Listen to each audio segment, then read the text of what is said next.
it fun. If people want to type where they're joining us from while we wait, we have 2 minutes to kill.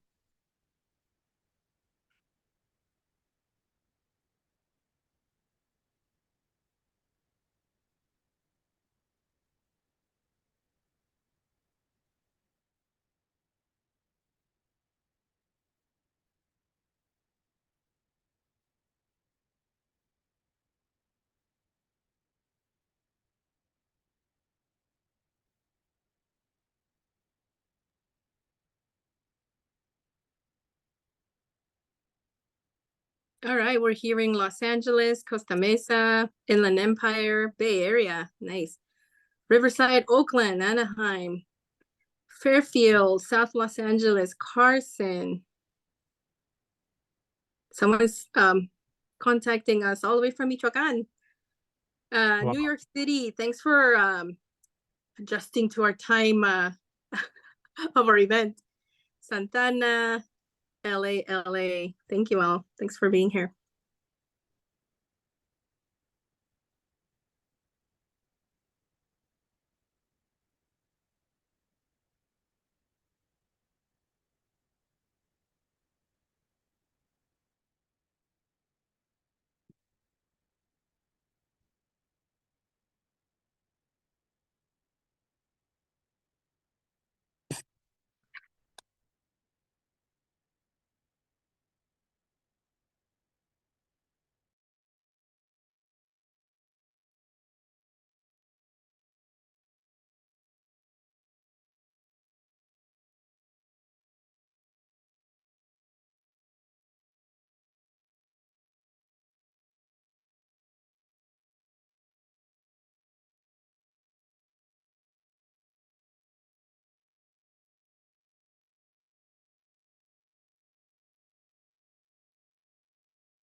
Okay, let's get started then.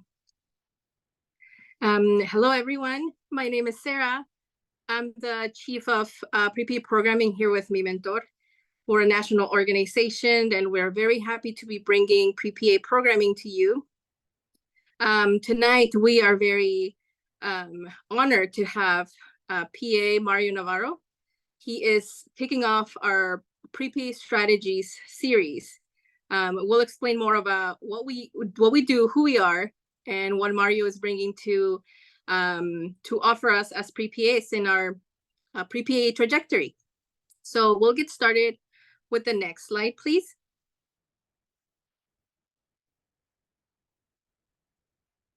It's very important that we hear from you. When you register, you should have received a pre-event survey. We do this to gauge what the need is from the pre-PA community, as well as for funding sources. We're a 501c3 nonprofit organization, and a lot of what we do depends on the kind of feedback that we get from the pre-PA community. So we'll send this out later tonight after the event. Please make sure you look out for it, and we'll repeat it once again.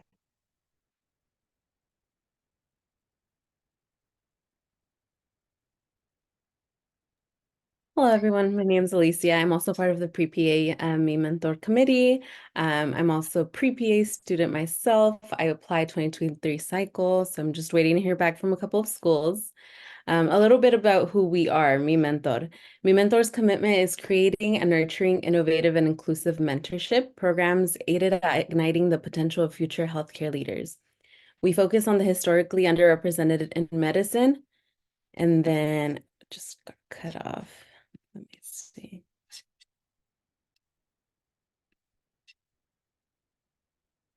Let me go back to it. And then we focus on the underrepresented in medicine to diversify the healthcare area and become providers for underserved communities. And we are having technical difficulties, so let's get back to the PowerPoint.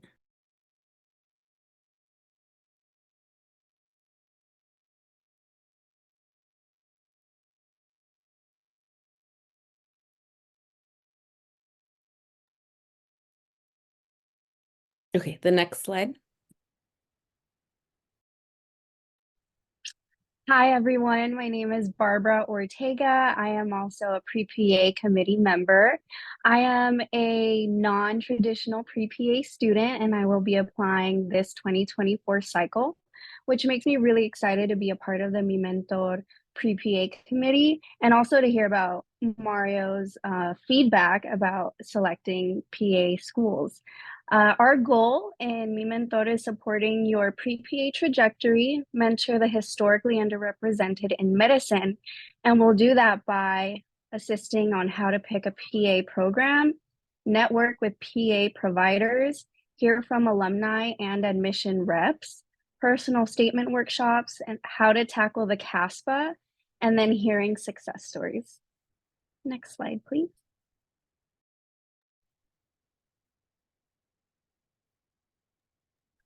Before, if I may say something, before we get started on that, we're excited to hear Mario. We do want to take a picture. So if you're so inclined as to turn on your camera, Jacqueline will snap a picture of the screen and then we'll get started with one more reminder right before we have Mario take over.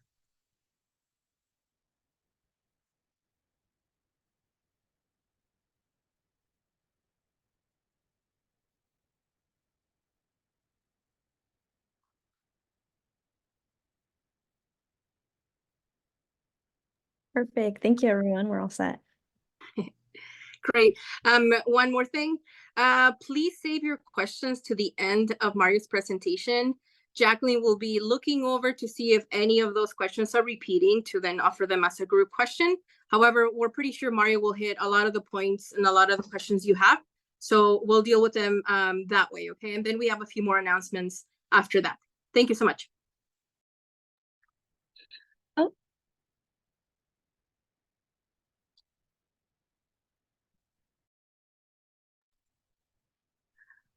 Go ahead, Barbara. I don't see the slides anymore.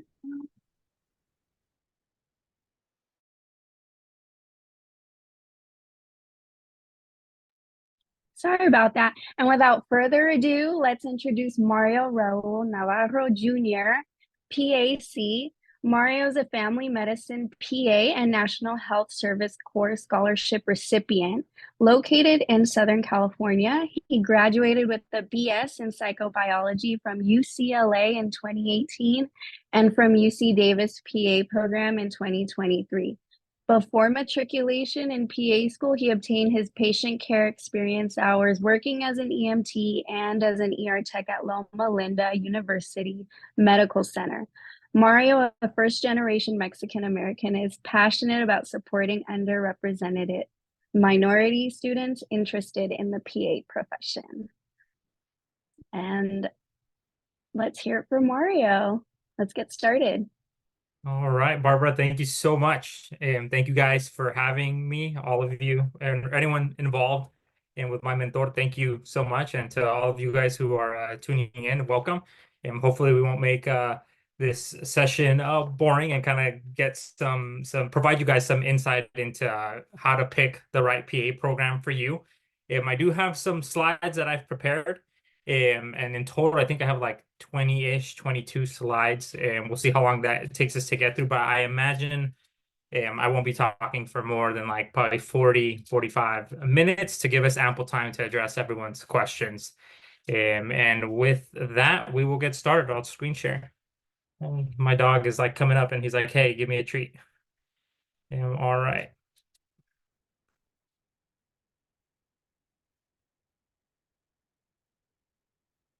All right. Can you guys see the PowerPoint? Yeah. All right. And just making sure it's the actual PowerPoint and not the presenter view. Okay. Sweet. All right. So with that, we'll start with a little bit about who am I? I was gonna say who I am, but no, who am I? So my name is Mario Navarro. I'm the Mexican PA. I know some of you guys know me as that on my social media stuff. And yeah, I just kind of before I dive into kind of like the advice that I have on this topic, wanted to just give you guys a quick like overview of my journey and like everything that I've done to kind of get to this point.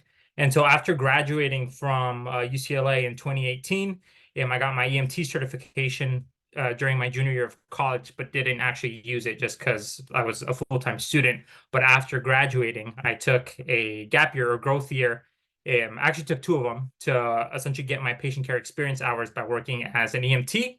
I did that for about 2 years. And then right when COVID hit, I got hired on at the local emergency department, which happened to be the only level 1 trauma center in the county at that time, and got really, really good exposure to essentially everything from traumas to mental health crises to doing essentially anything you can imagine within emergency medicine.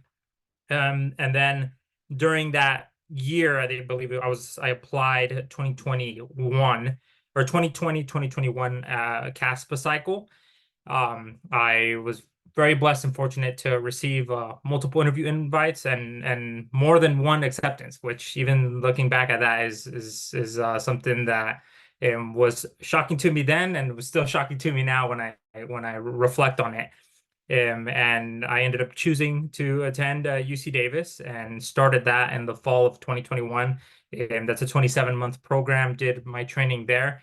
This picture here is actually one of my favorite rotations with the cardiothoracic surgery team at UC Davis.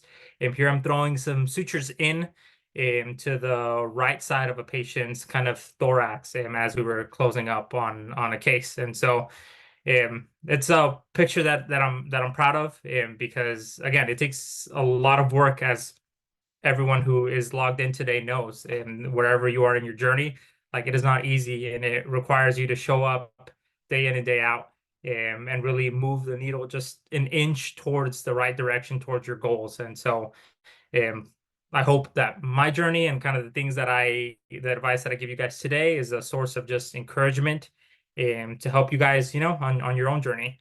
And then this is a picture taken on the day of my graduation. And my younger sister surprised me with like a professional photo shoot session. And so we got some like professional LinkedIn pictures, some pictures with my white coat and with some of the graduation regalia. And this is my family. And so on the left, that is my beautiful wife, Jennifer. And she is a total, excuse my language, badass.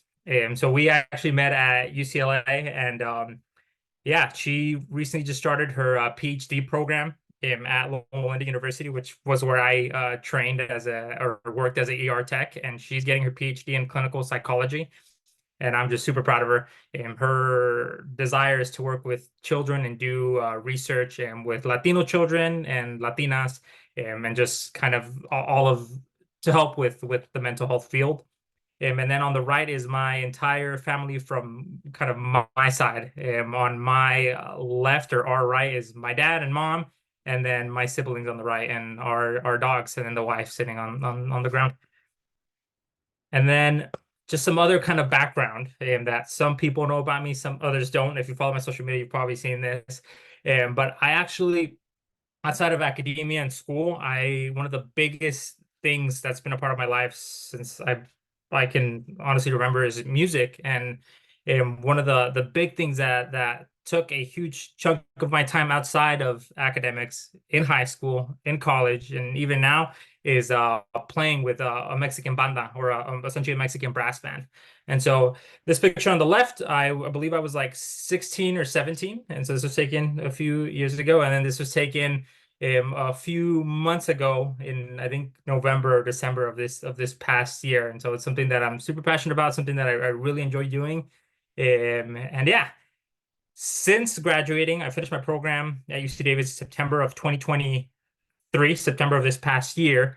I've gotten all kind of like my licensing and have accepted a formal job offer with a family medicine clinic in the local area that I currently reside in.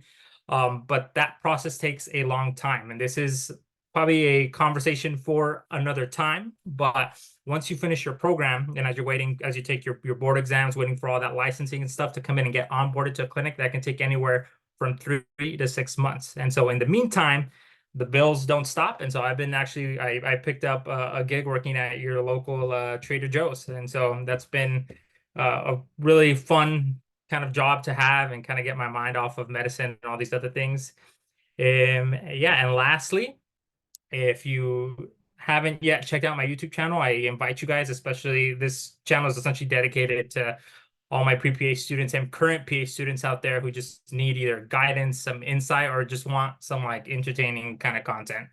It's all on there. I talk about issues affecting the PA community and also just try to kind of disseminate some of the pros that I've learned along the way. And yeah, I've been doing this for about a year and did not expect the growth that I've had, but we're currently sitting at 2,000 subscribers, which means that my channel is within the last like month, I was able to finally monetize it, and I'm making like 15 cents a month. So we're moving up in the world. With that, we will start our talk today. So specifically, we're going to be focusing on the factors that you should be considering to pick the right PA program. And before we do that, I kind of first want to talk about this perspective that even I had as a student. And yeah, so let's move on to the next slide. So if you follow the path of the average PA school applicant, most students apply to around 7 to 8 programs. And with the ever-growing number of available PA schools, I believe right now that number stands at close to 300-ish. Keeping up with and completing requirements like the minimum patient care hours and the prereq courses is almost like a full-time job. Viewing potential target PA programs from a what's required approach is super common. That's the way that I approached it when I was applying. But it's also one that I'd like to challenge you today to reimagine for 2 significant reasons. First, what a program might require of you as an applicant is ultimately, at the end of the day, it's achievable. It might mean more time or effort than you were willing to expend, but technically, if you work long enough, if you take enough courses, you could eventually get the amount of experience, complete the coursework, or earn that GPA needed to become the competitive candidate that they're looking for. More importantly, considering programs based first on what they require rather than what they offer creates this kind of like scarcity mentality. From the start, it puts you in a position to wonder if you'll be good enough instead of first weighing a program's attributes to consider if it's a place that you'd like to be at in the first place. And again, with the literal hundreds of PA programs out there, and there are plenty of opportunities to find schools you appreciate before assessing whether you've got what they need. And so yeah, that's kind of just the mentality shift that I hope to at least you guys to start with as you're picking your list of schools. Really try to keep that framework of like what can they offer me before you start diving into what are they going to require of me.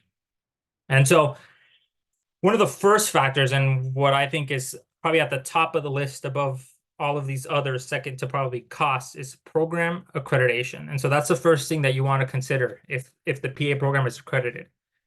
This is important because being accredited is the official stamp of approval from the RPA, and that's the Accreditation Review Commission on Education for the Physician Assistant. And so this is just this organization, a national organization, that is responsible for making sure that these programs are meeting the requirements that they have outlined. Having this means your PA program meets national standards and the educational experience they provide. And there are different types of accreditation statuses that you should be aware of. And I want to focus on some of them. The first is accreditation continued, and I put that in parentheses as the best. And it's what I highly recommend you look for. This means this program has met all requirements set forth by the RPA, and they've shown to consistently produce students who pass our national board exam, the PANCE. The second is accreditation provisional, which I have labeled here as good. And this is still the same stamp of approval from the RPA, but it's used in the setting of a brand new PA program that is seeking full accreditation. These programs have usually met the requirements on paper in regards to the planning of their curriculum, but they don't have any track record yet of successfully producing PA students, again, because they're a new program. Speaking from my own experience, I was initially accepted into a new program in Southern California that had this provisional status. I would have been part of their inaugural cohort or first class, essentially. A few weeks later, I was accepted into UC Davis, which had their continued accreditation status. If you have the best and worst case scenario where you get to pick between options of PA schools, I would highly recommend choosing continued over provisional. Unfortunately, Although highly unlikely, provisional programs are a slightly riskier option because if they fail to achieve their full accreditation continued status within the first 5 years, you may be screwed over from being able to sit for your board exam. And this mainly applies, and I need to clarify this, this mainly applies to students who are starting a newer program during their year 4 or year 5 of being on the provisional status, because that's when the RPA will conduct their secondary review to essentially decide whether this new program is gonna achieve accreditation continued. I hope that makes sense. And for the next ones, that being said, if you only get into a provisional program, you should go to that program. The risk of a new PA program failing is low, but not zero. A good sign to look for if considering a PA program with provisional accreditation is to look at the track record of their directors or faculty. You want to be asking yourself, like, do they have previous experience starting successful PA programs at other universities? The other accreditation status is on here: accreditation, provisional, probation, and there's 2 types of probationary accreditation: administrative, non-administrative, and then accreditation withheld, withdrawn. For this one, run away. I don't even know if you can apply to a PA program without accreditation, but if it's out there, don't do that. The 3 other, so going back to that, for programs on administrative probation, still consider them, but proceed with caution. This means that they failed to submit paperwork on time or failed on some administrative requirement from the RPA. And lastly, programs on straight up probation or non-administrative probation. This means that the capability of the program to provide an acceptable education for its students is threatened. I recommend you avoid these kinds of programs altogether. If you want more info on a real world example of the risk associated with this, just Google or shameless plug, visit my YouTube channel and watch that video where I talk about the unfortunate situation that happened with the Cal State University Monterey Bay PA program losing their accreditation this past November. And so a little bit about the PANCE. So the PANCE is our national board exam, and that's taken typically within the first few months after graduating from a PA program. Schools usually will have an exam performance summary of their last few cohorts or classes available online. This report shows the percentage of PA students that pass the PANCE after graduating. In general, you want to look for programs that have an overall PANCE pass rate greater than 90%. And one thing to keep in mind, though, and just from my own anecdotal observation, accredited programs with PANCE pass rates that are lower than 90% are typically programs that either, 1, are generally more diverse cohorts, or 2, typically accept students with lower GPAs. This means that programs may be taking on students that might be the strongest test takers, and they're essentially taking a chance on these students. Just keep that in mind, and it doesn't mean that the program sucks. It's just something to kind of watch out for and consider. And I would consider it or if it's lower than 90, I would consider it a yellow flag that I would say you need to research and kind of dig more versus just considering it a red flag altogether. And with that, after you've considered the accreditation status and I've looked at the PANCE pass rates, then we can start talking about all these other factors that I'm going to mention. Starting with, and I kind of ordered these in probably, I think, order of importance, is geography, location. So many future applicants factor in a program location when evaluating potential PA schools, and it's a wise approach. Some students may be willing to go anywhere for a PA school, but there are practical applications for being selective on your location. First, you might choose a program based on geography because it allows you to remain close or get closer to a support system you can rely on during your PA training, whether that's like family or friends, and an uncle that you can stay with. Or you might focus on just a nearby program or 2 to avoid uprooting your partner, your spouse, or family from a job, school, or community, which is also a significant factor to consider if you have a family. Second, considering geography of a location as part of your school selection can mean you're taking into account where you might want to practice after you graduate from PA school. So training in the area where you plan to practice can help you get an inside peek into that region's healthcare environment, and you're almost guaranteed to receive at least 1 job offer during your clinical rotations, during your clinical training of PA school. And so I highly recommend. If there's a certain state that you want to live in, look into trying to get into a program in that area, because it's going to be much easier for you to get a job in that same area. In my situation, I did my schooling at UC Davis, which is in Sacramento, California, and I was very blessed to receive multiple job offers from various of my preceptors.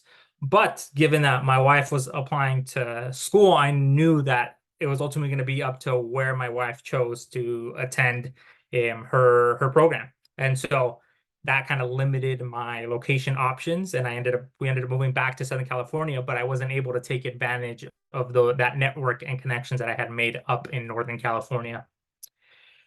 Another thing to add, or factor for considering geography location, is perhaps you want to explore a new city or area for a couple of years, and you can select schools based on where you think you would enjoy like living or having that mini adventure for the 27 months and while you attend. But just keep in mind again, PA program's location is fixed, so consider it as a factor to rule in or rule out potential PA schools. And the last thing that I have on this point is avoid applying to programs in locations that you are not 100% willing to move to if you were to get accepted. It often happens as students are like, I want to cast a wide net, so I'm going to apply to schools, like I'm a California boy, California girl, and like I'm going to apply to all the programs in California, but I'm also going to apply to this program in Wisconsin and this program in Baltimore, Maryland. And then you actually end up getting accepted to that program, and you're like, oof, do I really want to go there? That happens. That actually happened to one of my mentees. They were accepted to a program in New York, and after getting that acceptance, went and visited the school, and after seeing it, decided, you know what, I can't do this. And so I can't imagine how difficult and the heartache that student must have gone through. And so to avoid that, I just say try to be selective and try to be realistic about the programs that you're planning on applying to. All right. After considering the location, then you're going to want to look at the application requirements. I'm going to keep this short and sweet. Each program will have their own set of pre-required coursework and other unique requirements. So it's super, super important that you do your research for every program that you put on your list. And because even though you may feel like you've probably completed most of the requirements for most PA programs, and that may be the case, it always happens where there's, you're applying to 10 programs and that one program requires a certain genetics course, or they require biochemistry, or they require like a certain one like semester unit of, or one semester's worth of like a sociology class, and you don't have it, and so you can't apply. Also consider how many patient care experience hours they require, because again, that is a hard kind of not deadline, but just a hard line that they've placed for applicants. And so if you are under it, try to see whether you can work enough hours to exceed it. And if you're above it, then you're all good. And then the last thing I'll say about this is consider making a spreadsheet of what programs you qualify based on the classes you've taken or can reasonably complete before applying. And so the big thing is, the take home from this slide is really do your research. If you can build an Excel document and where you're kind of outlining each program's requirements, their deadlines, and outlining what courses fulfill their requirements, you're going to set yourself up for success. I know that is a lot of work, and that is something that I always recommend my mentees do themselves, because no one's going to be more meticulous and complete than you. But if maybe you don't have that much time and want it all concise, I have no affiliation with this one company called My PA Box, but they are an application that essentially does kind of they're providing a convenience factor of putting all of this information from each program's website into a convenient place where you can kind of see it. Sorry, I was getting a phone call. And so, yeah, that is something that I would say students often ask me, like, oh, is it worth getting my PA box?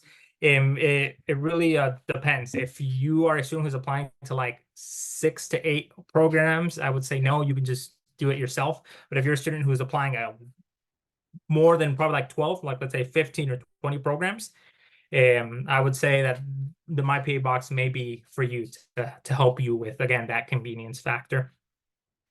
All right. And so after you've considered the application requirements, one other thing that you're going to want to look at is the program start date. And so because most schools use CASPA to receive applications from prospective students, applicants often feel that PA programs are on this like standard timeline that correlates with CASPA cycle. But they aren't. Each PA program is free to set an independent date for when they start receiving applications, and they essentially dictate their own deadlines. And so CASPA typically opens up, I believe, April 27th or around that week every year. And then programs after that April 27th will essentially on their own website will dictate and say like, hey, we're going to start our deadline to apply is June 1st or November 1st or January 1st of the following year. And so that's just something to kind of watch out for.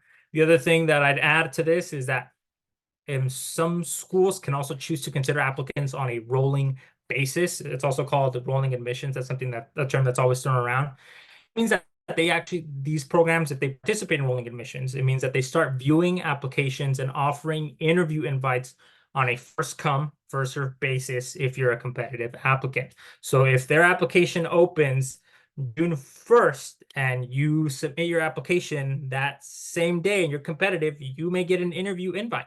That same applicant, if they were to wait until the closing date, let's say December 1st, despite being a competitive applicant, may not get that interview invite because their seats may be filled already. And so that's something to kind of watch out for. A lot of West Coast schools in California, to my knowledge, don't really participate in rolling admissions.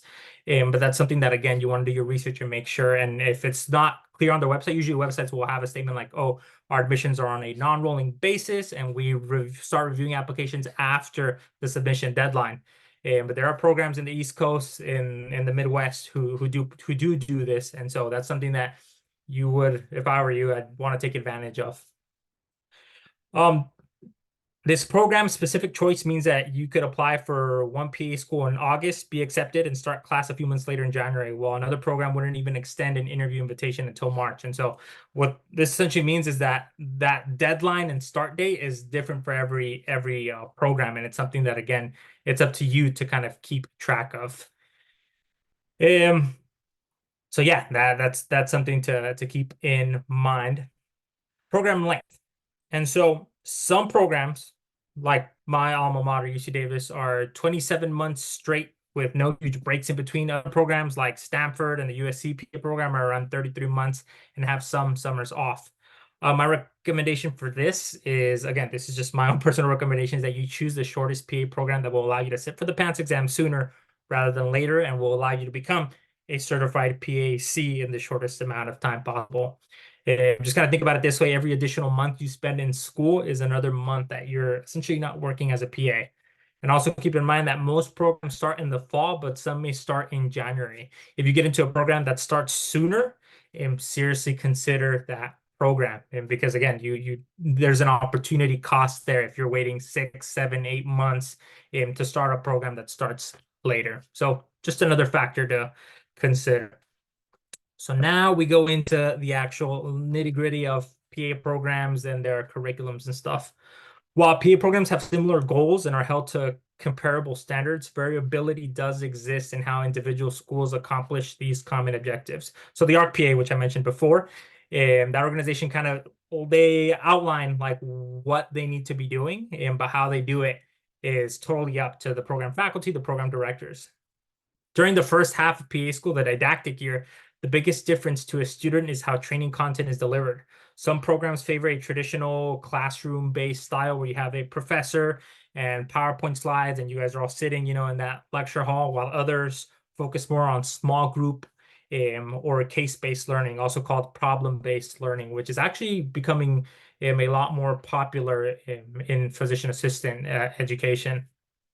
More often than not, though, most PA programs incorporate a mix of styles for different courses. And so, for example, you'll have like a pharmacology course that may utilize like the more traditional professor classroom style, while your anatomy class, it may have like an interactive small group lab. That was the case for myself at UC Davis. When we did anatomy, we had our online lectures that we would watch, and then we would do small groups with our anatomy professor in our cadaver lab. Additionally, another thing that you want to consider is that both the teaching and clinical experience of faculty members can impact your experience as a student, particularly in the didactic year before you're out learning on your clinical rotations. Finding these details on a PE program's curriculum, sorry, I think I got lost here. Yeah, so you can actually find these details on a PA program's website by searching up their like curriculum or instructors. However, if that's not something that's like clearly outlined, you can always like ask the school or email them to kind of just get an outline of the curriculum to get an idea of how they approach this. And if you're if again, like if you struggle to find this information, definitely reach out through email to the programs. So didactic year supplementals. And so one thing to add about didactic year is that some programs may offer unique opportunities to augment your learning during that first year of didactic. And so this may include things like an expert guest lecture, interactive workshops, a cadaver lab, simulation training, student-run clinics, and then online subscriptions during didactic year. And so I'll give some examples from my experience at UC Davis. So for a lot of our like pathophysiology courses, we would often have our main professor who would teach us kind of the main disease processes, but we would often have for example, we're learning cardiology, have a cardiology expert come in, like one of the physicians that worked across the street at the med center, and give us some practical tips about these patients and some pearls, which was a nice thing to have.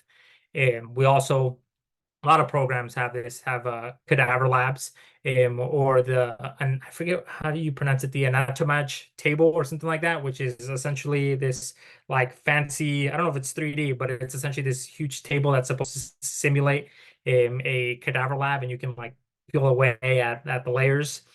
And then simulation training. This is also something that we did at UC Davis. And we did various simulations, one where we were doing like a trauma assessment, and where we kind of switch between roles of being the team lead to stabilize a patient. And we were doing this during didactic year. And so it kind of exposed you to a little bit of that like adrenaline rush and that having to think on the fly as a provider, which was, looking back at it, pretty cool. Another thing that was also neat was our student-run clinic. So I was fortunate to be a part of this clinic called Clínica Tepati, which is a clinic for underserved and uninsured residents of Sacramento, but primarily it served our Latino population. And I was a student provider there, seeing 2 to 3 patients in a 5-hour shift, and working with undergraduate volunteers from UC Davis to just work with them, expose them to medicine. And then the last thing, on subscription. So at UC Davis, I think we had a subscription to Exam Master, which is a type of practice question bank that we could use to study for our exams during didactic. We also had a subscription to UpToDate, which is like super expensive if you want to pay for that on your own, but it's really nice to have because you can quickly, search up information. And then Osmosis Med, which is a very popular resource for students who are looking for additional kind of videos, flashcards, and practice questions on all medicine, pathophysiology, pharmacology. So after didactic year is your clinical year. And so after evaluating the didactic year opportunities, you next might be interested in delving into what could await for you in your final year of PA school, which is the clinical year. And the clinical year is when you have the chance to rotate through many different areas of medicine, and working directly with PAs, other providers, and patients. While all programs will cover the basics, including pediatrics, general surgery, primary care, family medicine, behavioral health, women's health, as required by accreditation standards, the setting where you have these rotations take place at can vary. And also there are some programs offer other non-basic rotations, like electives or selective rotations.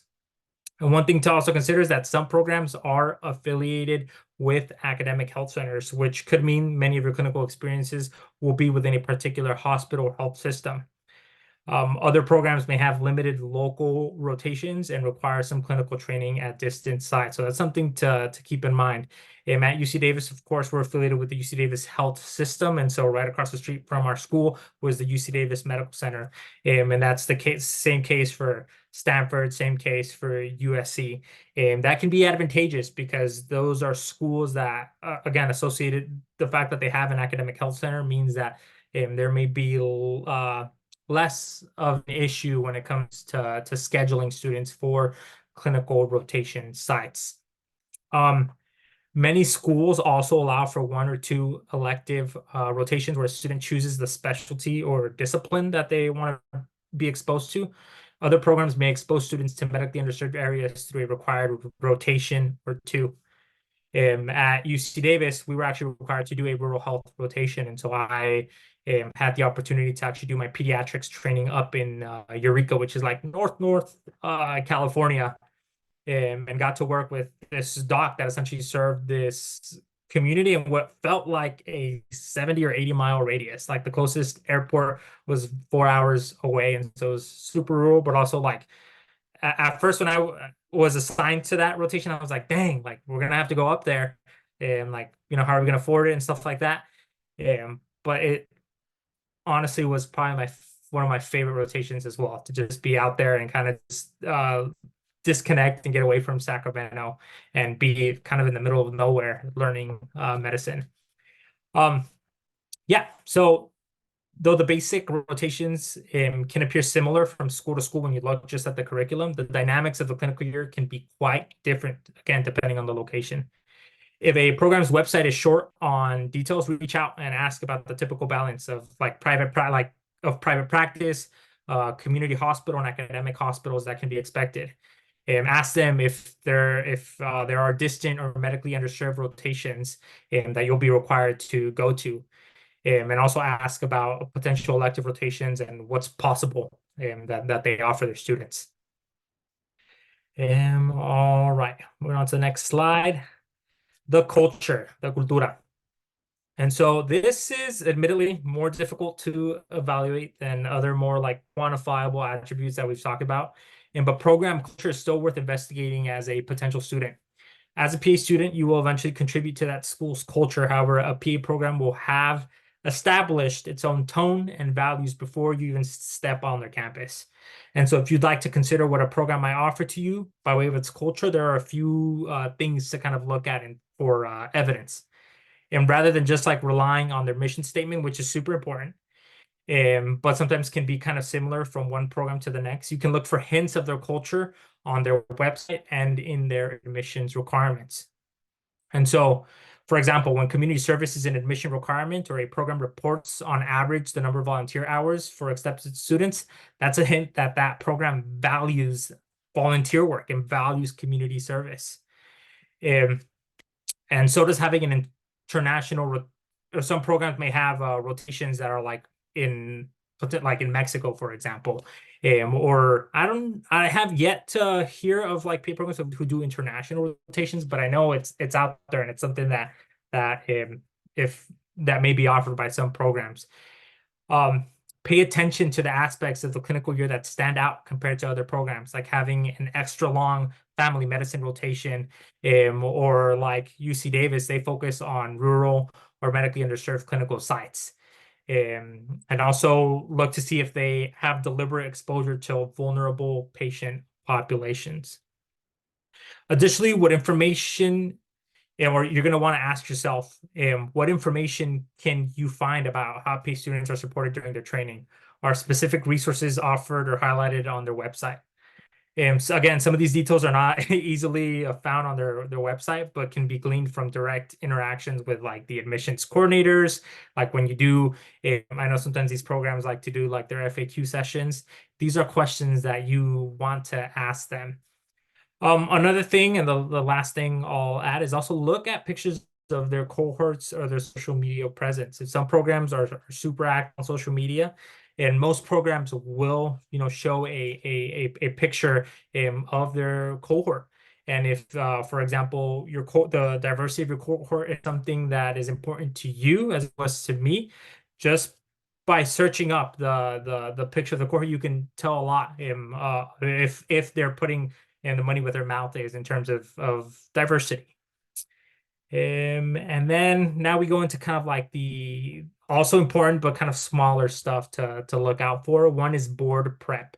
So many of aspiring PAs can reference the first time PANCE pass rates, as I mentioned before, that you want that to be above 90%. However, fewer future PA students take time to dig into the actions that influence those pass rates. But this bit of research is worth doing because first, not all PA schools have PANCE pass rates to assess, especially new PA programs. They haven't yet graduated a class, and so they won't have any percentages available to share, even if they provide excellent exam prep resources. Secondly, class sizes can substantially influence their PANCE pass rates, with larger classes having less impact on their overall success rate. So as a potential student, knowing how you'd be supported in your preparation for the board exam for the PANCE is likely more helpful than you just evaluating a program based on just their pass rate. And when assessing what a program offers, just look into the resources and ask them, like, are you guys offering practice exams and practice exam subscriptions to things like Rosh Review or UWorld? Do they offer test prep programs? Do they have expert lecturers who come in and do a review course for their students? And so if they're not giving you, for instance, these kind of resources, that's something to consider because you're going to be paying out of pocket for Rosh Review, for UWorld, for whatever tool that you decide to choose to prepare for your PANCE. And then we are almost towards the end, and I purposely left this one to the second to last thing that I want to leave you guys with, because cost is so important. Unless you have a nest egg and are like a millionaire, but PA school is expensive, and I'm gonna repeat it a couple times. Do not overlook the price of a program. If there's anything you take away from this, more expensive does not equal a better PA education. I'll say it again, more expensive does not equal a better PA education. I often have seen students who are between two schools. Once school A costs $100,000 and school B costs $200,000. I mean, with all of these factors that you're considering, there's a lot to consider, but just from my own personal perspective, I would tell that student, go with the cheaper program. You're going to get the same PA education if it's an accredited program.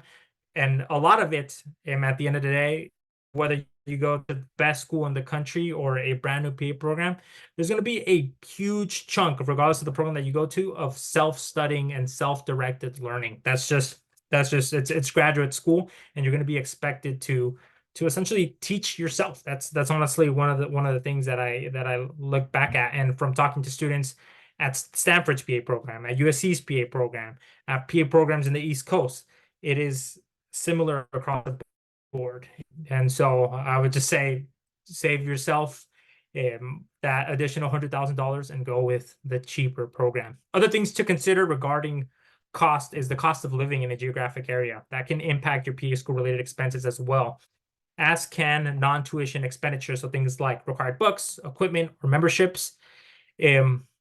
Books, I'll just tell you right off the get-go. If you have more questions about it, you can email me, but wait to buy books. I know the HPA program is going to send you a list of the required coursework, but just wait, because there may be PA students in the cohorts ahead of you who have PDFs or who may have a Google Drive that they will share with you on day one.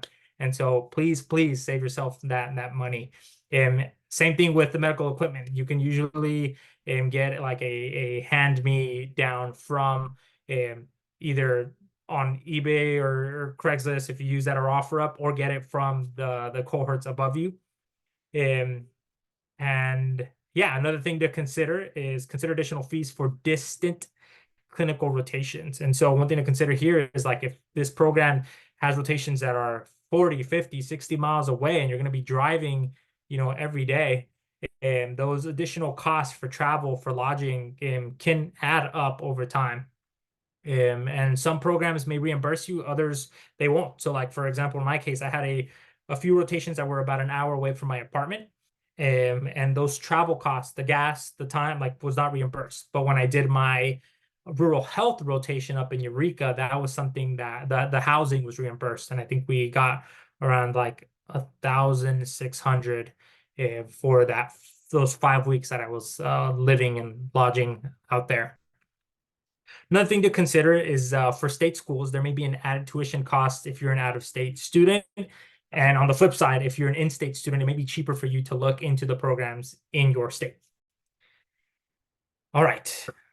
And lastly, are you a good fit? And so this is where a lot of applicants struggle. And you've probably seen, I don't know if you guys use Reddit or the PA forums, but occasionally you will have a student here or there who will post that they have a 3.9 GPA, 3,000 patient care experience hours, 5 million volunteer hours, and they look like the perfect candidate on paper. And they applied to 15 schools but got no interviews. And the reality is this, guys, each PA program states its mission on their webpage, and they admit students who will fulfill their stated mission. Seemingly qualified applicants often don't get interviews because they're a bad fit for that mission, or don't make an effort to show that they will fulfill that mission of the institution. And so, for example, if you apply to a PA program that has that dual PA and Masters of Public Health, and you can't articulate why public health is important to you, you're not going to get it. If you apply to a PA program that focuses on rural primary care and you talk about your passion for aesthetic dermatology, you won't get in. And so it's really up to you to read enough admissions web pages to get a better sense of what programs are looking for, and so you can compare between them. But this is incredibly important when you're writing your supplementary applications.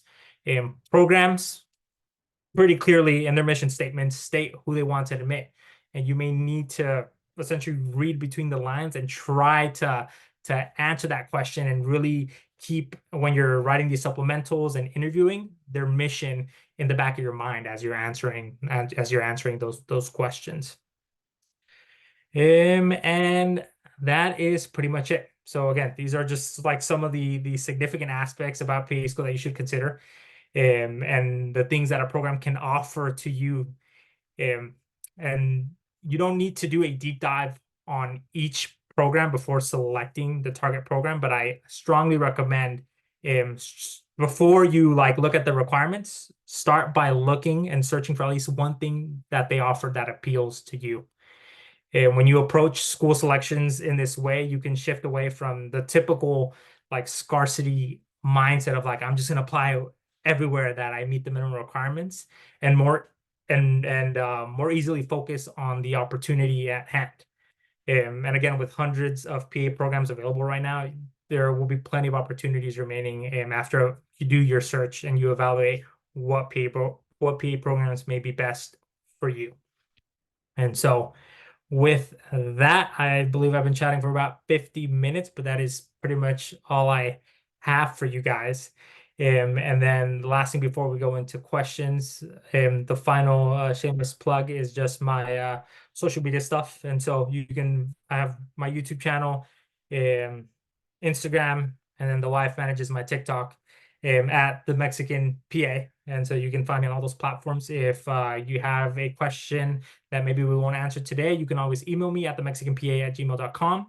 And then right now I don't have any slots available, but I will be opening that up soon. I do offer one-on-one pre-PA consulting sessions, and for the student that wants that direct insight from me.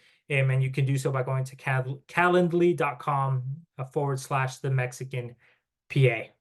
And with that, I will leave this up for a little bit. Feel free, students, to take a screenshot of this. But with that, I will open the floor to our questions. All right. Thank you, Navarro. We have a couple of questions in the chat. I'll begin with the very first one. Would clinicals ever be so far that you would need to move closer instead of a long drive? Yes, yes. So for example, in my situation with the rotation in Eureka, and this was like I want to say like a 5 or 6 hour drive from Sacramento going north. And the program again reimbursed us for housing. But there are students that I've heard at other programs where they are required to essentially go to find their own housing opportunities situation, and are assigned to rotations across the state of California. And so you may have a rotation in like Fresno, or a rotation in Los Angeles, or a rotation in San Diego, and like that's not something, like let's say you're residing in the Bay Area, that's not something that you'd be able to commute to every day. And so something to consider. It's a good question, and something that you definitely want to ask as you're researching the websites and like going to those FAQ sessions. Perfect, thank you. Our next question is about board prep. How soon did Davis start preparing students, from day one or after clinicals? So, well, because after clinicals, so essentially, well, I'll start by addressing the second part of that question. Like once clinicals are over, you graduate and you're done, and that's it. Like you shake everyone's hand and then you leave, and you're on your own to like continue studying, preparing, and then taking the pants. But and I think this goes for, well, I don't want to say all PA programs, but I feel like most PA programs from day one, the moment you step on campus, they know that the main goal is to get you ready to pass the pants. And so a good PA program, everything that they're doing from day one should be in preparation for that. And so some more specific ways that Davis actually supported this were one, which looking back at it, I don't know how personally how helpful it was for me, but one of the things that they required of us at the beginning of our clinical rotations was to essentially write out in this, like, I think it was like an 8 month or 9 month future calendar of like how we were planning to study for the pants, what resources we were planning to use, down to like how many practice questions we were going to do. And I get their intention behind that, but the reality is with every rotation, your schedules are different, your hours are different. And so I felt like that assignment was kind of difficult to stick to, just because again, your schedules are unpredictable and you really don't know what your rotation is going to look like until you're actually doing it. And then whatever time is left over is kind of what you got to study. But UC Davis, from early on, I remember that it was made a priority, and you could tell that they were, always finding us, giving us assignments like that, like wanting us to show proof that we were studying. As clinicals progressed, they also would require us. They paid for a roster review subscription during our clinical year, and had us at the end of every 5-week rotation complete. At the beginning, it was I believe like 50 questions, and you had to submit that on Canvas. And then it became like 100 questions, and then it became 150 questions. And so by making those little like requirements, they were essentially, like it or not, forcing us as students to spend some time during our clinical training doing board prep. And then the final week of PA school, and we actually had Joe Gilboy, I just not Boyle, Joe Gilboy. He is this dude who's like kind of famous in PA academia circles, and he's been doing physician assistant board reviews for like the last 2 or 3 decades. And they hired this guy to come to Davis, and for 3 days we had him from 9 to 5, just giving us pearls and running through a crash course pants review lectures. And so that was also something that was fun, and was another way that the program supported us. Yeah, I hope that answered the question. Yeah, thank you. Our next question is from Ange, who I'd also like to congratulate. She said, can you talk a little bit about your experience at UC Davis in terms of education-wise, the study help, and more? I was recently accepted to the program and wanted to see how I can prepare myself. Oh, awesome. First off, congratulations. Congratulations on gaining an acceptance. If they haven't told you already, usually UC Davis gets over 2,000 applications every year for the 65 or 70, I don't know how many seats they have now, but like 65 seats that they offer. And so your chances of getting in are around 2%. And so you should be very proud of yourself. Regarding the education. And so it's difficult for me to accurately answer this question because when I was at the program, unfortunately, our program went through a transition period with program directors. And so when I started that program, there was Dr. Jeffrey Pearl, who was the main lead, and he kind of had the final say on the curriculum. And as he was transitioning out towards the end of our didactic year, and there was no issue there. It's just real, on average, program directors stay for about 5 to 6 years at any given program. And so he was reaching that point and was kind of transitioning out. And then the current program director, Dr. Teresa Deptford, took over. And so with that curriculum change came a lot of like assignments being changed, a lot of just well, they would tell us, thank you for being flexible, but it was something that at times felt unorganized. And so I imagine as Stefford has taken the reins and is leading now, that those kinds of rough edges that we had experienced during our education are probably more polished now. But overall, just being honest, my experience with the UC Davis PA program was that at that time it was a bit unorganized. Mind you, beyond the transition with the program directors, we were in the middle of COVID during our didactic year. And so we had a lot of things that were still online. And I believe when we came on, we were also starting to transition to some stuff in person with social distancing. And so again, I understand that the program was like figuring it out. But I could tell that like our program struggled, which I think isn't just unique to Davis. I think PA education across the board during that time, like there was that uncertainty, right? But yeah, based on just my experience, didactic was unfortunately a bit unorganized. But that being said, I do feel at the end of the day that they did prepare us. They did present us with the information. The exams received during didactic, I felt were adequate to prepare us for clinicals. And honestly, as regardless of where you go, as long as you're putting in the work, doing your practice questions, and really again, using kind of like those science-based methods of evidence-based practices of like learning and study techniques that are supported by science, like you're gonna do well wherever you go. As for clinicals, I enjoyed the clinicals that I had at UC Davis. It was really nice that we didn't have to like figure that out. At some programs, you have to like find your own preceptors. If that wasn't the case for us, it was always kind of squared away, and you would just get your schedule with enough time in advance. There was sometimes schedule changes. So for example, when I first got my initial schedule, I was super stoked that my 4th or 5th rotation was going to be a neurosurgery rotation. And I was like, yes, like I'm excited for this. But as the rotations progressed, after my second rotation, that 5th neurosurgery rotation was removed from my schedule. And I was like, what the heck is going on here? And eventually was replaced with my cardiothoracic surgery rotation, which was fine. It was one of my favorite rotations as well. But again, like that's something that I would say expect and be flexible with those kinds of changes during clinicals.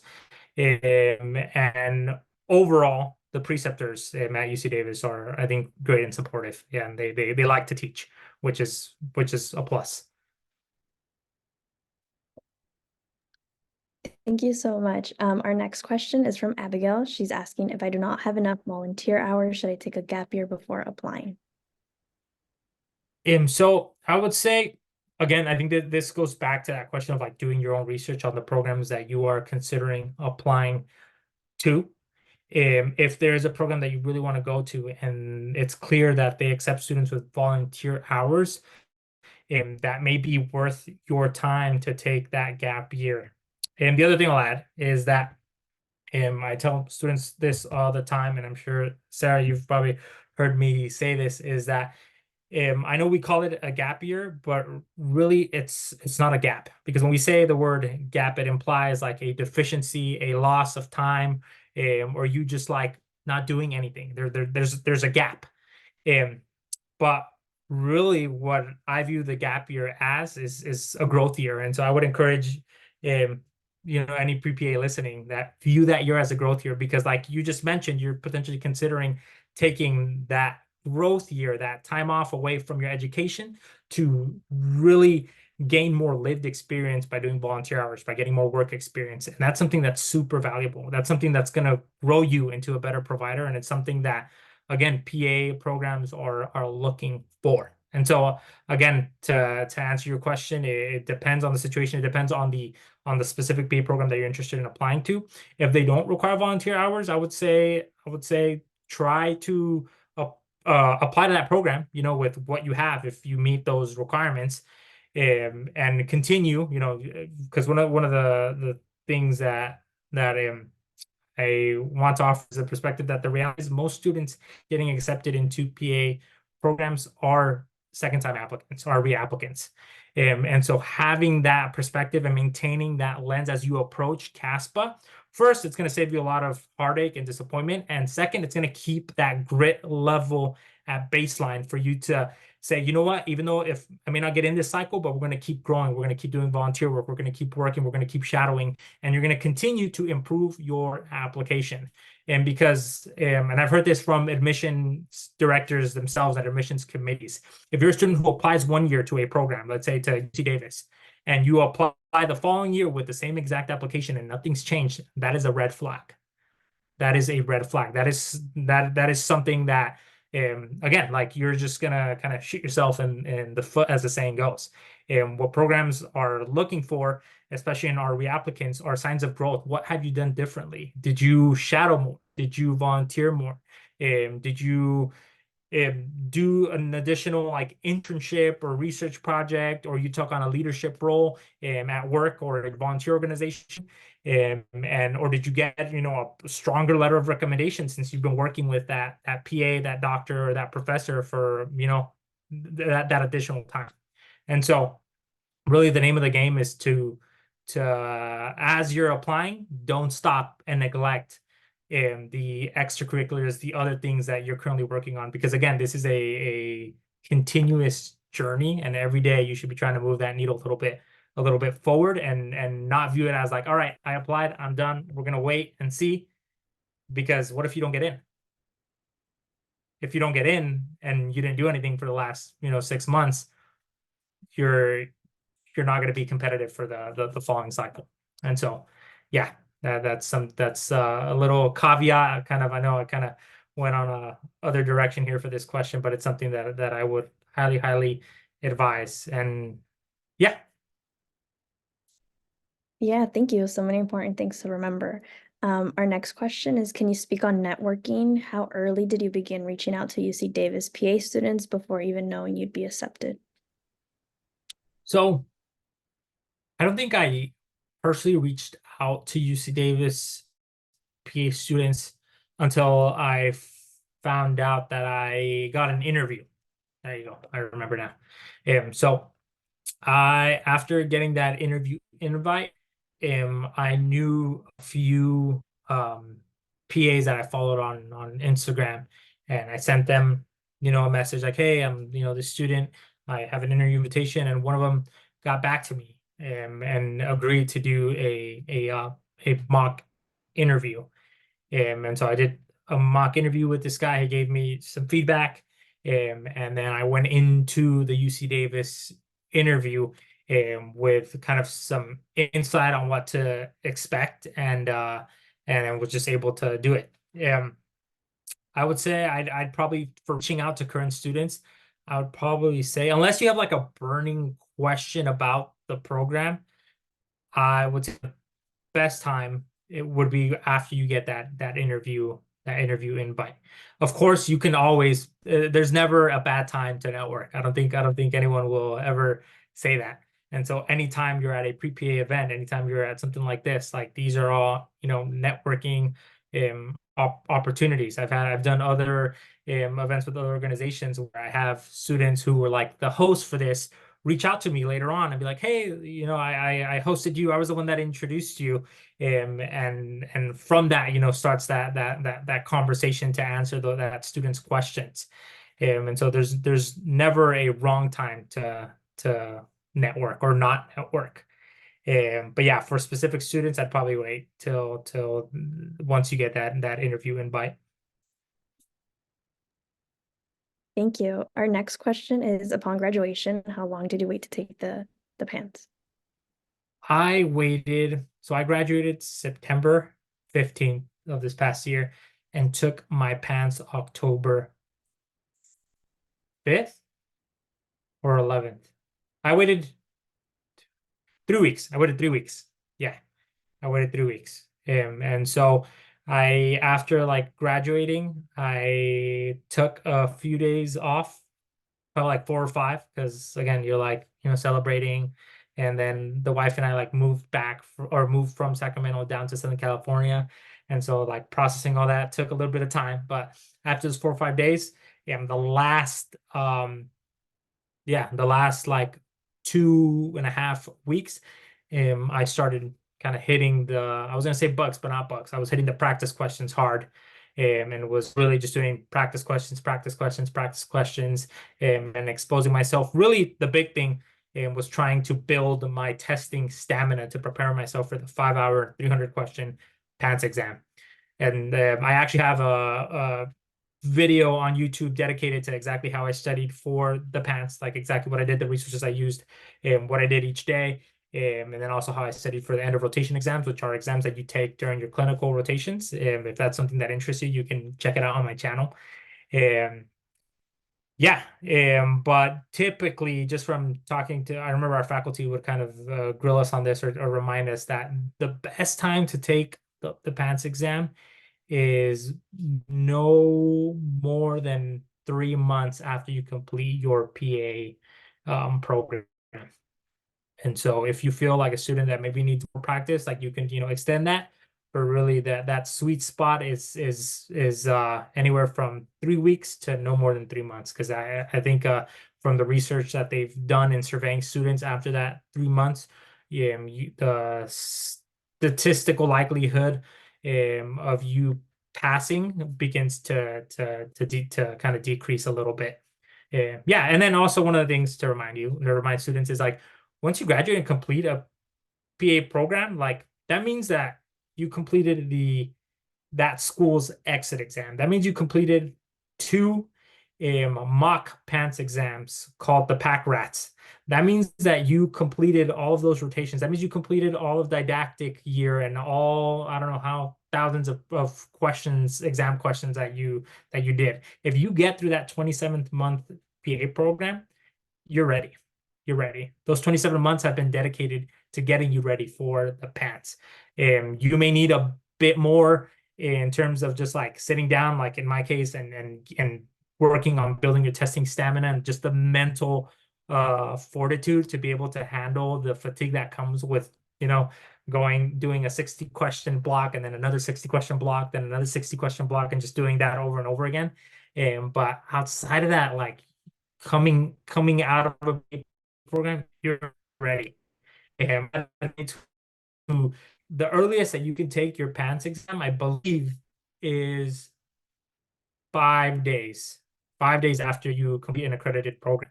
I had classmates who took it on that 6th day, like the earliest day that they could after finishing the program, and they passed.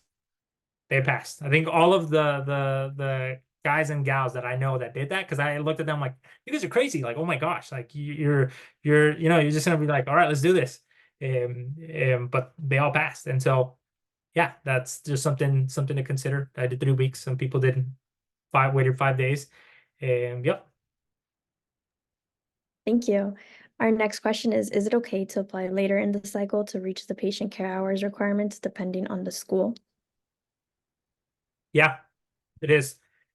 So if you just kind of like I feel like this question kind of answers itself, but really if you are trying to meet a certain requirement, especially if a program has a hard requirement, like you need 500 hours of this or 1,000 hours of that, and you have 950, like please meet the minimum requirement. Like make sure you do that. Like do not submit your application when you haven't even met those requirements, because the reality is, like I said before with that student that was just accepted to UC Davis, is they're getting thousands of applications, and these admissions committee members aren't reading 2,000 applications.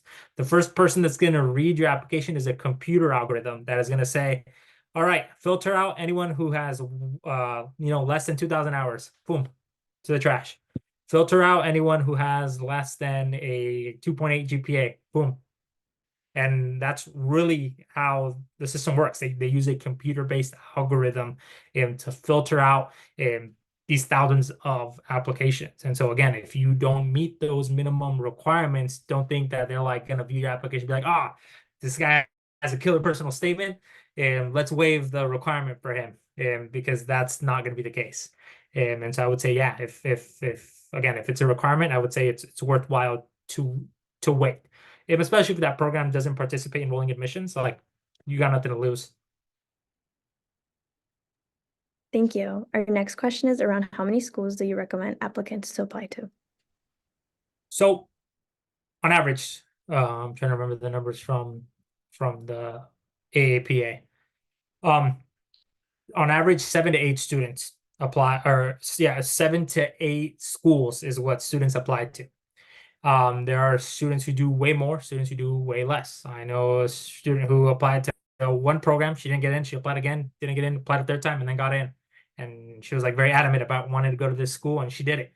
In my case, I applied to, I believe, 7 schools, and so that's on average. But there are students out there who, again, applied to 15, 20.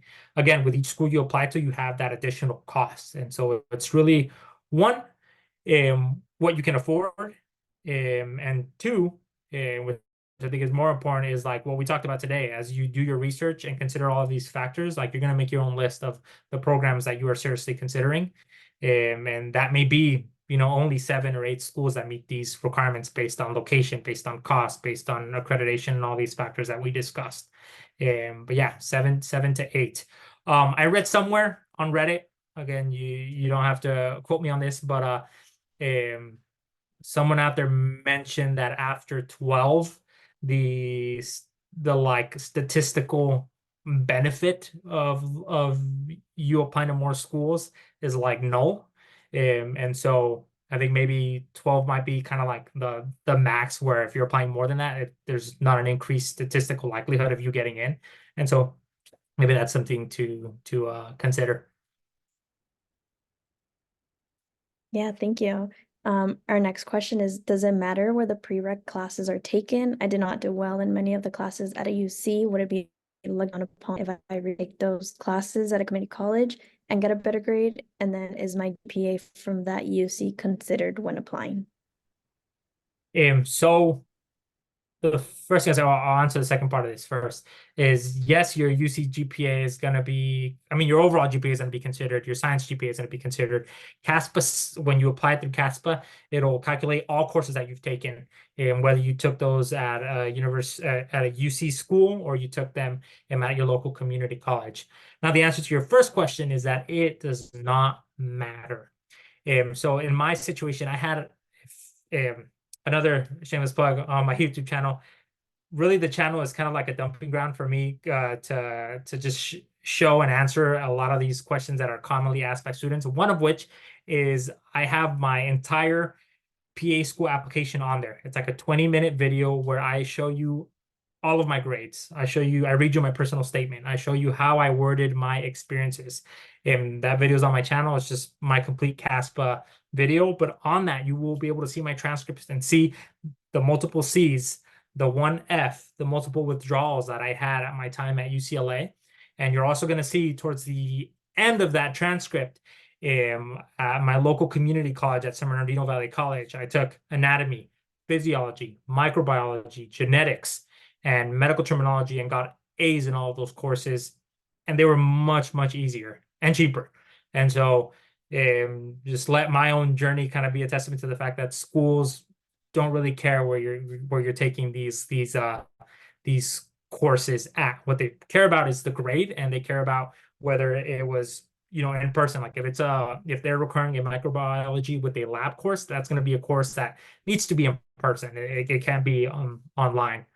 But yeah, I would tell this student, do not be discouraged, and definitely take advantage of the community college system. And also, you're going to get probably smaller class sizes than what you're used to at the UC school that you went to. And the professors, at least in my experience with the community college, like, they were just pretty cool. Because you show up there and you tell them, like, hey, this student, I actually have my bachelor's from UC San Diego or UCLA, and like, I'm taking these courses because I want to become a PA. And when you provide that kind of clarity and kind of network with even that faculty at your local community college, like, only good things can come from that. One of which was, like, in my case, one of my strongest letters of recommendation from my microbiology professor, who happened to be a microbiology and genetics PhD. And I didn't find this out towards kind of like the end of the semester, because he would just have us all call him by a first name basis. But as I was chatting with him, or no, when did I find out? When he sent me his template of what he was writing, I found out that he had his PhD, and I was like, dang. I was like, okay. I was like I thought I was getting my microbiology professor, but I'm actually getting a doc who's writing this for me. And so, again, take advantage of the community colleges, and take advantage of networking with those professors and those smaller class sizes, and that attention, that one-on-one attention that you're going to get. Thank you. Our next question is, what were your study strategies when you had to commute to clinicals? Ooh, this is a good question. So when I had to commute, I mainly there's quite a bit of like podcasts that once you like get accepted into your program, you'll end up finding out from the classmates ahead of you. But a common one was oh my gosh, why am I blanking on the name? I still have it saved on my Spotify because it wasn't that long ago that I was listening to it. It is called, but essentially, as you're driving, you're listening to stuff. Cram the Pants by Scott Shapiro. Yeah, it kind of looks like this. Hopefully.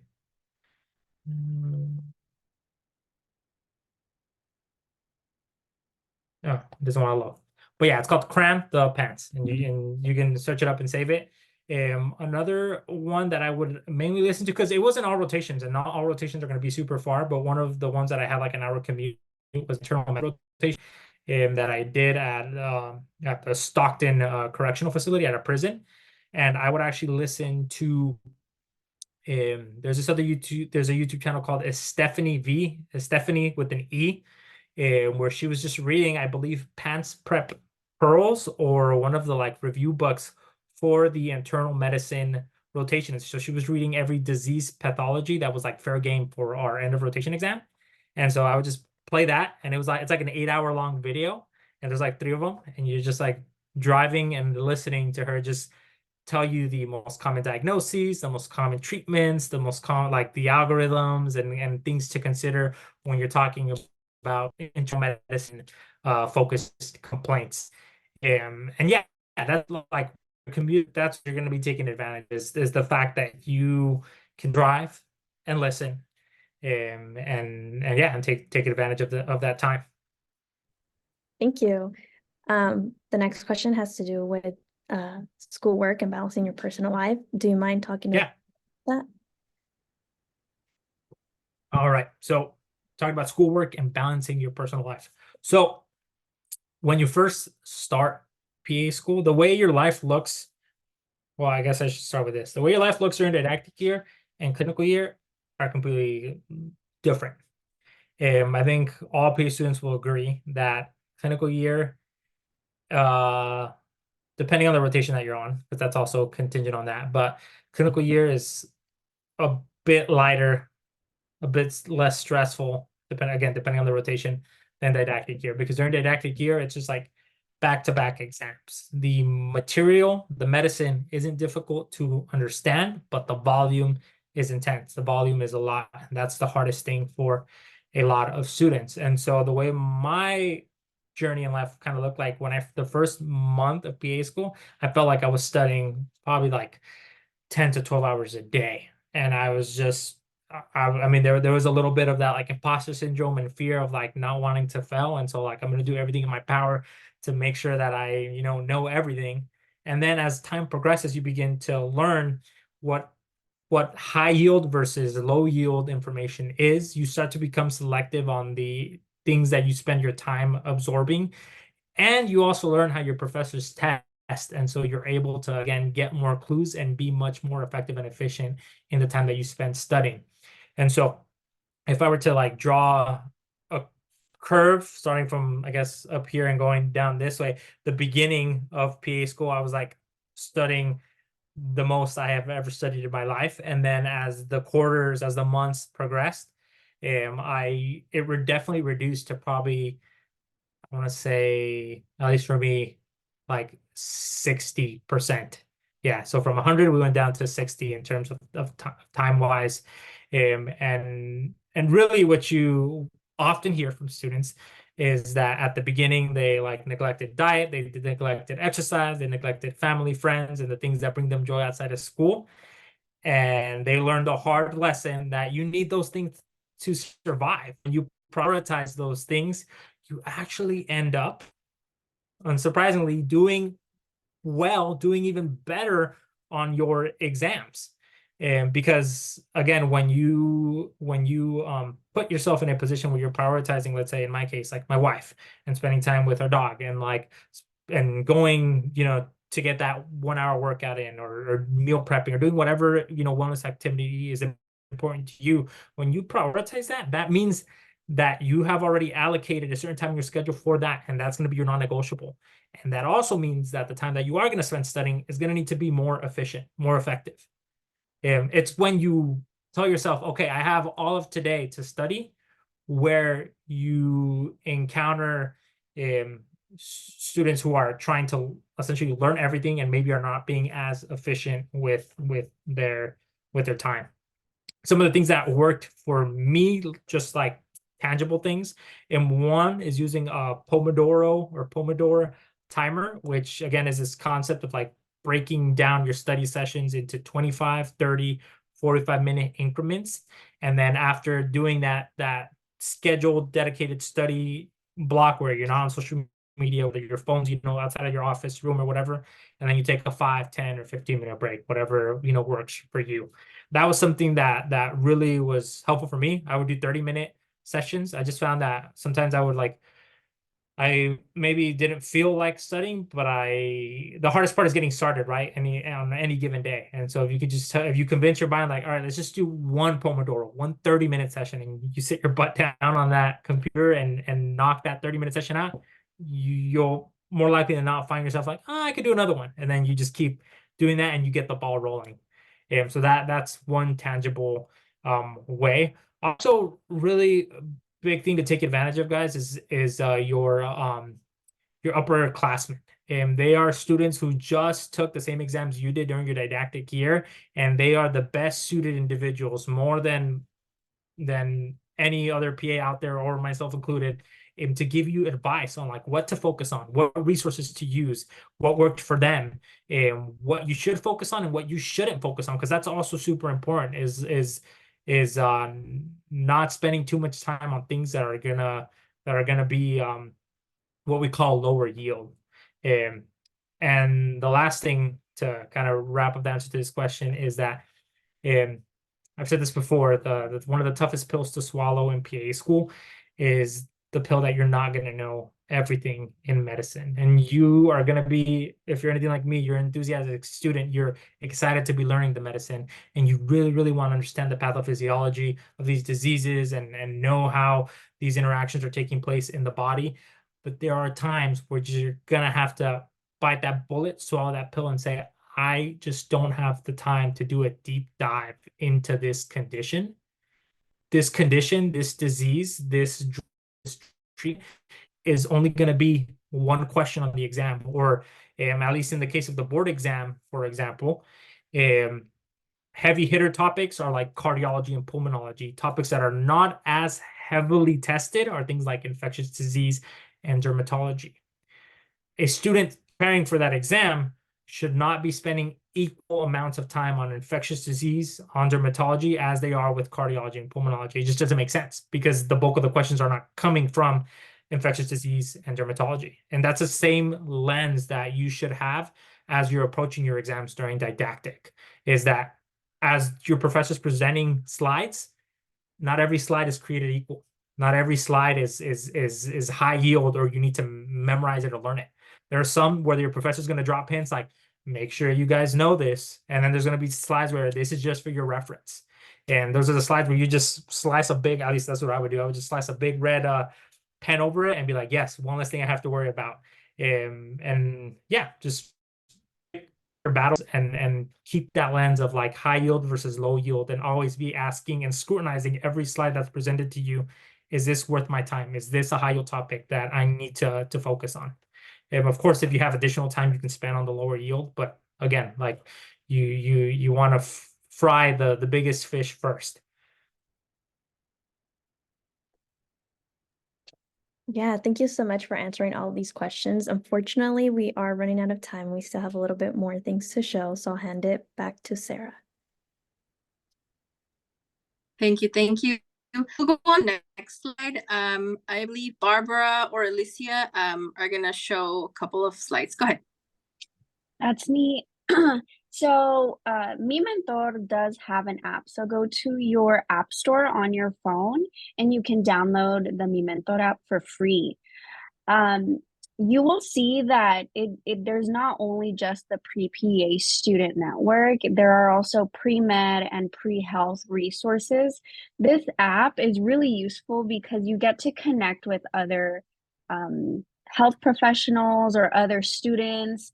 You'll be able to find other events and other resources. If you're like myself and you don't really have maybe personal friends or family members are in the health field, this is a really good resource to be able to begin networking in your pre-PA or pre-health journey.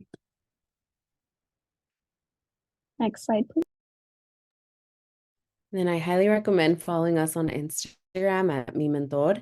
You guys can take a screenshot of this QR code or take a picture of it with your phone.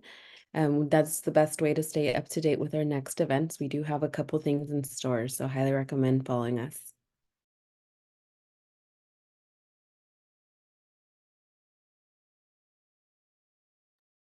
And of course, thank you so much, Mario, for spending your Friday night with all of us here. I will go ahead and also share these resources. And Mario mentioned a few. We want to share these because some of us are part of them. Someone was asking how to network with other students, with faculty from specific schools. And these organizations we know are linked in some way, more directly than indirectly with some schools here in Southern California. So we have the USCPA Pathways, the MBKU Pre-PA Mentorship Program, other clubs that bring admissions reps to their campuses, the Vida Mobile that got started by 2 PAs. Tana Health is also highly frequented by pre-PA students. Let's go on to the next one. And we just are hearing from 2 programs developing. One is the Charles Drew Pathways. It used to be known as the Charles Drew Crew. And these are, again, developing just now with the current student cohorts. The PA Peers is a trio of first and second year PA students at USC, Southern California. So keep an eye out for those resources that are developing. They are likely going to be free of cost, and keep an eye out for those. Let's go on to the next one. We also have, as Mi Mentor, we actually are a national organization. Our peers over in Central California are hosting a couple of PA students from Charles Drew next week. So next Friday, January 12th, to specifically speak on being an undocumented student and going to PA school. So even if you're not a DACA student, an undocumented student, but you know of someone that has the dire need for more information on how to enter PA school with this type of legal status, share this information with them. And again, we're trying to develop as much programming as possible to fulfill the need of the underrepresented in medicine, and the DACA students are definitely on that boat. So please share this one. We'll make our slides accessible too. But of course, go ahead and follow us on our app, and you'll see the most up-to-date events that we have lined up. And really fast also, come February, we're going to be hosting 2 other PAs, February 22nd at 6 p.m. via Zoom, in a different series that is still part of the programming we have going on, but we call this one the PA Trajectories. We all need that sort of inspiration, guidance, tips, and whatnot. So we make this particular trajectory series all about that. After that, we are going to have another pre-PA strategy session where we tackle the personal statement. And that's going to be like a 2-session part. We're still trying to line up the date and time, so be on the lookout for that.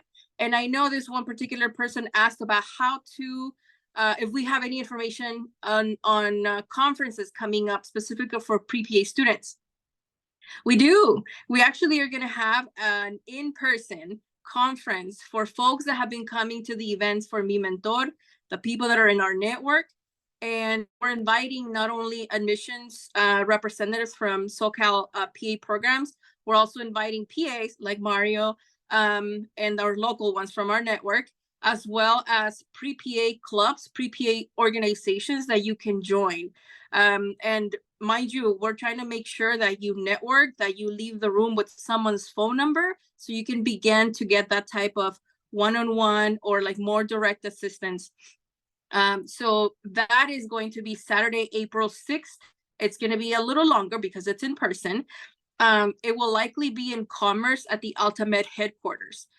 We do have limited spots, and we will grant those spots for people that have been coming to our last 2 events. So be on the lookout for that. Let's go on to the next slide. And this is us. A big thank you to each and every one of the people on this slide. It takes a lot of time. It takes a lot of dedication. And we have been putting all these things together in the last 3 months, and have been fun doing this. I've gotten to know each other, and we are each other's support work to help you get into PA school too. We're all pre-PA students. Some of us apply this cycle, others are applying next year, 2 years from now, but we all know that we need each other's help. So thank you to the team. We'll go on to the next slide, which is the most exciting one, I think. I'm gonna ask Jackie to go on and take a picture of everyone that's present here. If you are filling out your CASPA application, and we get a picture of your name right now, you can go ahead and email us tonight at prepa@mimentor.org, and we can give you 2 hours of volunteer time, and you can put down our information. But we need to get that email from you tonight so I can email you back with all the details that you can put in your CASPA, the section on volunteering. And this is likely to happen again, but we only grant those at the end of our events, of course, as an extra perk. And the same will happen at our conference. So stick around. Jackie, did you take that picture? Yes, we're all good. Perfect. Thank you. So again, go ahead and send us that email, and we will continue to connect. Tonight, you will get the post-event survey. Please go ahead and send us that back filled out so we can go ahead and share the slides and go ahead and share Mario's information once again. And don't let this be the last time we have Mario here. We are very thankful again and super happy that you made time for us. I hope you can look at your calendar and see if you can join us in April, Mario, so the people here can meet you in person. And Definitely. we can use that as further, networking and helping each other out. So It's yeah, already with booked. yeah, great. I'll put a check by your name. So with that, stick around. We'll send the slides and we will see you next time. So thank you to each and every one of you, and you have a good night. Good night, guys. Thanks again for Sarah and everyone involved with my mentor and everyone who logged in today. I hope the stuff was insightful. And again, if you have other questions, there's a lot that I have answered. And so I would highly advise, I always encourage students to go to my YouTube channel, kind of my social media, to kind of see some of the stuff that's on there. If I don't answer it yet, definitely reach out and I will do my best to get back to you in a timely manner. Yeah, so good night, guys. Thank you. Have a good night. Good night.